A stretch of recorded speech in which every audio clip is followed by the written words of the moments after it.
I never thought a surprise trip would destroy my family, but sometimes the worst nightmares begin with the best intentions. My name doesn't matter for this story. What matters is that I was married for 18 years. We had 2 kids, a son who's 15 and a daughter who's 8. I thought we were happy. I was wrong. My wife worked as a consultant for a major firm, the kind that pays well and demands travel. Over the years, her trips grew more frequent, longer. I never questioned it. I trusted her completely. That was my first mistake. It started like any normal week. My wife packed for a 7-day conference in Vegas. She told me what hotel she would be staying at, gave me all the information. Nothing unusual about it. She'd been to dozens of these over the years. The morning she left, she kissed the kids goodbye, then me. Said she'd call that night after her meetings. She didn't. I tried not to worry. Vegas conferences are busy, I told myself. She's probably networking, making connections. The next day, still nothing but a brief text. Crazy schedule. Talk soon. My daughter asked about her mom that night. I made excuses. By day 3, something wasn't adding up. Calls went straight to voicemail. Texts showed as delivered but unanswered.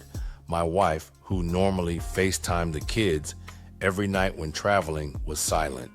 That's when I got what I thought was a brilliant idea. What if we surprised Mom in Vegas this weekend?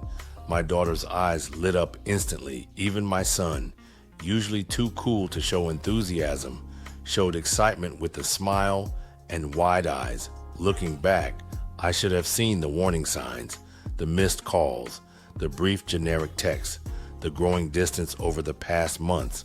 But love makes you blind. Trust makes you stupid. I booked 3 tickets to Vegas for Friday, arranged for the kids to miss school. I took a day off work. My daughter packed her favorite stuffed animal to show her mom. My son, more perceptive than I realized, watched me carefully as I tried calling my wife again.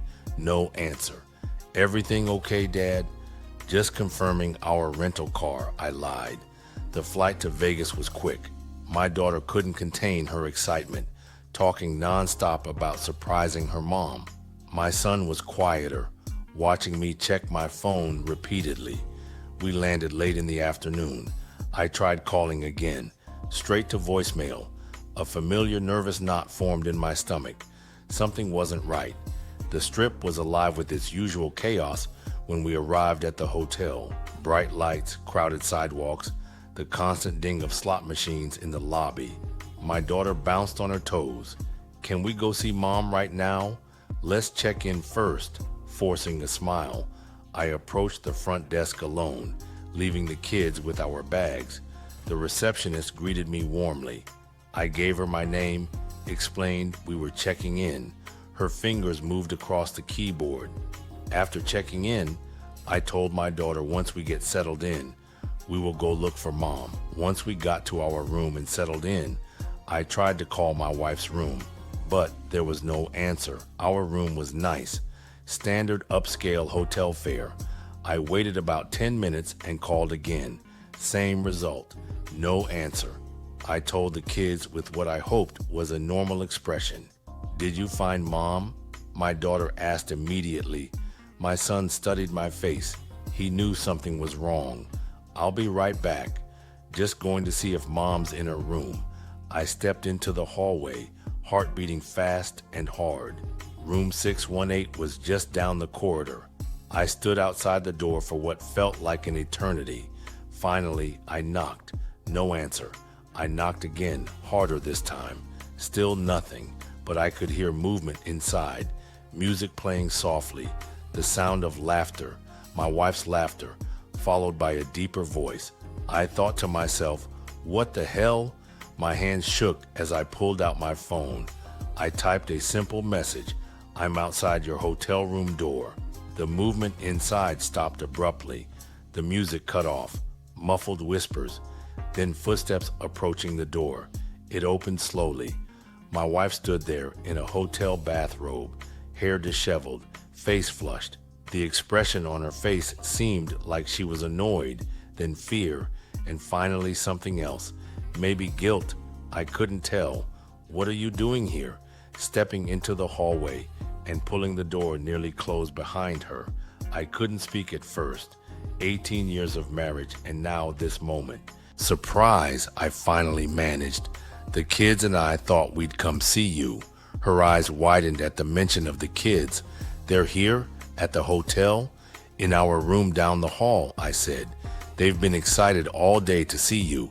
She ran a hand through her hair, glancing nervously back at her door. You should have called first. Those 5 words. Not, I'm sorry. Not, this isn't what you think it is. You should have called first, like I was the one doing something wrong. Who's in your room? I asked, though I already knew the answer. We are just talking about work stuff, she said. I thought to myself, in a bathrobe. Yeah, okay. Really? Work stuff? But it also looks like you have another man in there. As if on cue, the door opened wider. A man appeared behind her, tall, fit, maybe early 40s. He was buttoning his shirt, looking confused at the tension. Everything okay? He asked my wife. I stared at this stranger, this man who had been with my wife while our kids and I flew across the country to surprise her. Who the hell are you? He looked between us, confused. Wait, what's going on? My wife tried to intervene, but I cut her off. I'm her husband. Who are you and why are you in my wife's room? You should have seen this dude's face. Husband? I didn't know she was married. The worst part wasn't finding them together. It was those words. He didn't know she was married. My wife had been living a complete double life. You told him you were single? She put her head down. She couldn't look at me. Can we please not do this in the hallway? The man grabbed his jacket from inside the room. I'm out of here, rushing past us. He paused before turning the corner. For what it's worth, she never mentioned a husband or kids. Then he was gone, leaving my wife and me in a silence so thick it felt suffocating. 18 years, I said. So this is what you do? 18 years and you're picking up guys on business trips? It's not like that, she yelled, her shame morphing into defensiveness. You don't understand. Then explain it to me. Explain why our children flew across the country to surprise their mother, only to find her with another man. She looked away. You should have called first. There it was again. The audacity of those words broke something in me. Are you serious right now? This isn't my fault because I didn't warn you before catching you cheating? Keep your voice down, she said. I said, fuck you. Our daughter has been bouncing off the walls all day about seeing you, I said, stepping back. What should I tell her? That mommy's busy with her boyfriend? Guilt finally registered on her face. Give me 5 minutes to get dressed. I'll come to your room. I turned to walk away, then paused. How long have you been sleeping with him? She hesitated just long enough for me to know the truth. This was just a one-time thing, a mistake. But her lover's words echoed in my head. I didn't know she was married. This wasn't a one-time mistake. This was a choice, a series of choices, made day after day. I walked back to our room. How was I supposed to face my children now? What could I possibly tell them? I paused outside our door, collecting myself. When I entered, my daughter immediately asked if I'd found her mom. My son watched me carefully, instantly reading my expression.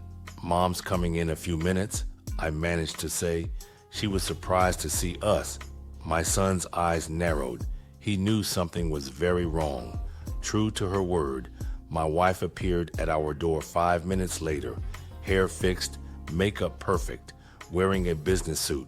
If I hadn't just seen her in a bathrobe with another man, I would never have guessed anything was amiss. My daughter ran to her, hugging her tight.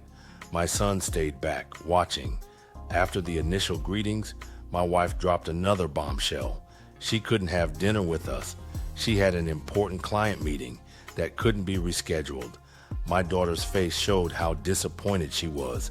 I nearly laughed at the absurdity. My wife promised to spend all day tomorrow with us, seeing the sights, doing whatever the kids wanted. She asked to speak with me in the hallway. Once outside, her mask slipped. She begged for time to figure this out. I asked what exactly needed figuring out, how to lie to her family better next time. She sighed and just looked at me. I made a terrible mistake, she said. Please don't tell the kids, not yet. So, I'm supposed to pretend everything's fine? Put on a show while you go back to your client meeting? She insisted it really was a business dinner, that her lover wouldn't be there. I didn't believe her. Couldn't believe anything she said anymore. I returned to the kids, told my disappointed daughter that her mom had to work. To cheer her up, I suggested we explore the Vegas Strip. She agreed excitedly. As we walked among the bright lights and crowds, my son fell into step beside me. Mom's cheating, isn't she? I nearly stumbled, caught off guard by his directness. Looking at him, so young but so perceptive, I decided not to lie. Yes, I admitted, I found her with someone. He shook his head, unsurprised. I figured. She's been different for months, always on her phone, staying late at work, taking more trips. I was stunned. My teenage son had seen the signs I'd missed. What happens now? Are you guys getting divorced? The word felt like a physical blow. I don't know yet, I said honestly, but whatever happens between your mom and me, we both still love you and your sister. He kind of frowned at that. If she loved us, she wouldn't have done this. Hard to argue with that logic. He asked me not to tell his sister yet. She still idolized her mother. I agreed. Then, surprising me completely, he said, "We'll be okay, Dad. You, me, and Sis." My 15-year-old son was comforting me. It both broke my heart and gave me strength. That night, after both kids were asleep, my wife returned to our room. She wanted to talk. I followed her to her room, the same room where hours earlier I discovered her betrayal. It had been cleaned, all evidence of her afternoon erased, but I could still feel it. The betrayal lingered in the air like a bad smell. "I don't know where to start," she said, pacing nervously. "How about the truth for once?" I suggested. "How long has this really been going on? Don't lie to me." She hesitated again. "Just this once." "He didn't seem to think so," I countered. "He said he didn't know you were married. How would he not know if this was your first encounter?" Her shoulders slumped. "We've been talking for a few months." "So this wasn't your first business trip rendezvous?" She closed her eyes, defeated. "No." I asked how many times, how many men. "Just him." 3 times. I shook my head in disbelief. 18 years, 2 kids, and you risked it all for what? Some excitement? An ego boost? She tried to shift blame, claiming I was always working, always focused on the kids, that we'd grown apart. I cut her off. "Don't you dare blame this on me. If you felt neglected, you could have talked to me. We could have worked on it together. Instead, you chose to lie, to cheat." She had no response to that. Just tears I couldn't trust were genuine. The next morning, I told the kids we were going home early. My daughter was disappointed. My son understood. My wife begged us to stay, saying we could still have our family weekend. I refused. Some things can't be fixed with a day at the pool or a trip to see the sights. We flew home that afternoon. 3 weeks later, my wife and I sat across from each other, divorce papers between us. She'd moved into an apartment nearby. My son barely spoke to her. My daughter was finally beginning to understand that mommy and daddy wouldn't be living together anymore. "Do you think you'll ever forgive me?" my wife asked, pen hovering over the signature line. I considered the question carefully. "I don't know. You broke my heart into a million pieces. I don't think I will ever forgive you." She put her head down and her hands over her mouth, accepting this truth, and signed her name. As I watched her go, I felt something unexpected. Not happiness, not yet, but a sense that the worst was behind us. The pain wasn't gone, far from it. But for the first time since that fateful day in Vegas, I could see a future beyond betrayal. A new beginning for me and my children. We would be okay, Different, but okay. If there's a lesson in all this, maybe it's that you never really know someone completely, even after 18 years. Or maybe it's simpler. Trust your instincts when something feels wrong. Don't ignore the signs. And remember that sometimes the worst discoveries lead to necessary endings, and necessary endings eventually lead to new beginnings.